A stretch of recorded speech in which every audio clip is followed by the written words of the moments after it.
आता पाहूया ऑलिम्पिक संदर्भातल्या टॉप 9 बातम्या। पॅरिस ऑलिम्पिकमध्ये भारतीय हॉकी संघाला कांस्य पदक। भारताचा स्पेनवर 2-1 अशा फरकाने दमदार विजय। टोकियोनंतर पॅरिस ऑलिम्पिकमध्येही भारताला कांस्य पदक। पंतप्रधान मोदींकडून भारतीय हॉकी संघाचं अभिनंदन। पुढील पिढ्यांसाठी जपला जाईल असा पराक्रम, मोदींचं ट्विट। विनेश फोगाटचा कुस्तीमधून संन्यास। पॅरिस ऑलिम्पिकमध्ये अपात्र केल्यानंतर विनेश फोगाटचा मोठा निर्णय। मी हरले आणि कुस्ती जिंकली, विनेश फोगाटचं ट्विट।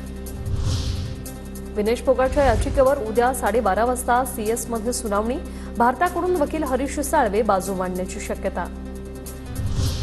विनेश फोगाटचा कुस्तीमधून संन्यास तर रौप्य पदक विजेता खेळाडूला मिळणाऱ्या सर्व सुविधा विनेश फोगाटला मिळणार, हरियाणाचे मुख्यमंत्री नायब सिंह सैनी यांची घोषणा। विनेश फोगाट, तुझा पराभव झाला नाही तर तो केला गेला आहे। आमच्यासाठी तू सदैव विजयीच असणार आहेस, विनेश फोगाटच्या निर्णयानंतर बजरंग पुनियाचं ट्विट।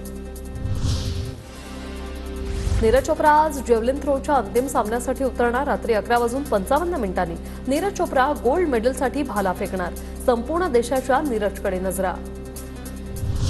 ऑलिम्पिक ब्रॉन्झ पदक विजेता स्वप्नील कुसाळे मायदेशी परतला। पुणे विमानतळावर जंगी स्वागत। स्वप्नील कुसाळेकडून दगडूशेठ गणपती मंदिरात आरती।